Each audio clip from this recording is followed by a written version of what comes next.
Life Hacks Beyond Convention with Dee and Sonia. Yeah, country towns have gone down so far. I mean, there were so many services here in Gladstone. The population was around the 2,000. I don't know whether it was under or over, but mark, and it's at 700 now, and that's built up since from the 500 since we came here. So we are growing very That's slowly. actually a really big percentage. It is, yes. Yeah. And it's because we have the two primary schools and the high school in the area. So, yeah. And well, that's so true, because a lot of country towns do have a primary school, but they don't have the high school, do they? Yeah, that's right. Yes. Yeah. And so, yeah, but a lot of other places, there's nothing. When we came here, there were two pubs open and one had only just closed. Now there's one open, and that was shut for several years during COVID. Places that cater, but they're not open full time because there's not enough turnover to make it viable. So we had ETSA, Telecom, we had the jail open, there was a hospital, there were two or three agricultural agents, there were three banks. So, well, there was that place that made the fizzy drinks. Oh, yeah, yes, a soft drink factory. Yes, yes. So, so many places, and yeah, slowly the industry or the jail shut. That was probably the death knell. That was 50 years ago. Next month, I think. So, and that would have slowly just dropped everything down. So, my ex-mother-in-law lived in Gladstone when she was a child, and she was telling me she didn't like having the jail. Like it's okay. And she clearly remembers one day when there was somebody who'd escaped. Oh, I reckon we talked about this once before. Oh, okay, did I? Yeah. No, that's all right. Yeah, she was really scared. Yeah. So it's interesting. It'd be interesting to know how other people felt about the jail, wouldn't it?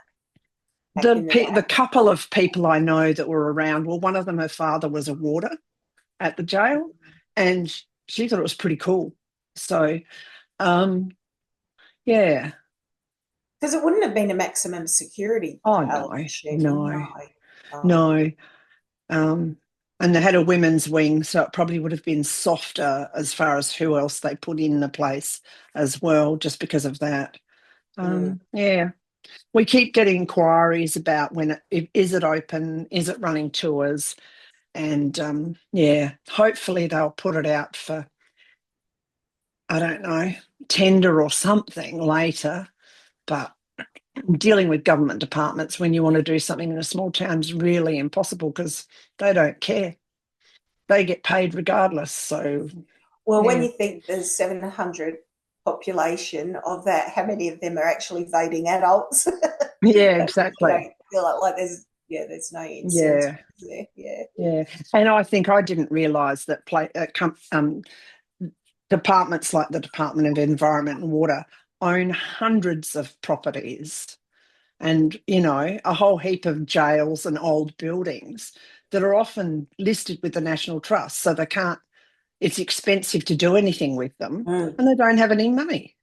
They don't have an income, anything coming in. So they really just let them rot quietly in the background. And then they've got... in some ways you'd be better off not being quite as strict about the historical renovation requirements and actually preserving something. Yes, because well, we were brainstorming how could we create an income for the jail, and I suggested a solar farm because it's a big piece of land, not allowed to do it. It's heritage listed. It's like there's a perfect opportunity, doesn't cause any problems, and the answer's flat no because of this one rule. So, yeah. Yeah, there's a lot of places here in Ballarat that have historical overlay.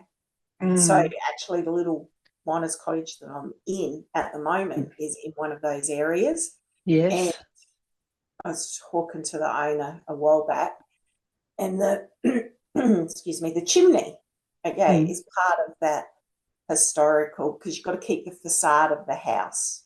Okay. And it needs quite a bit of work done on it, which to maintain the historical integrity would cost a lot of money. You're not allowed to pull it down. But if it falls down, then That's you're allowed to okay. do something else. Yeah. So that's crazy, isn't it? Yeah, it's self-defeating. Mm. Mm. And Yeah. near where we lived, there was a house which would have been a bit of a miner's cottage too, I think, the original. So, and it took a really long time for this renovation to happen. But for ages, like the only thing that was original was pretty much the front wall, and you could just see it was, I don't know what they call it when they have those, what are they called? Those big things that hold them up, like Scaffolding. scaffolding and stuff like that, holding the The wall up. front of the house while they demolished what was behind it and then completely rebuilt. That must have cost a fortune because it wasn't as simple as just demolishing everything and just rebuilding on the land. You had to maintain this facade. And I guess that's a hint to people looking at houses. If you're looking at older houses, make sure you know what the rules are around it. Check with your council first what you're allowed to do, what you're not allowed to do. And it's even the colours of what you're allowed to paint the front of your house. Yes. There are certain directives around. I mean, you have a choice, but the choice is within whatever the rules are. Yeah, if you put sheds up here in Gladstone and places like this, they have to be green or cream if they're visible from the road.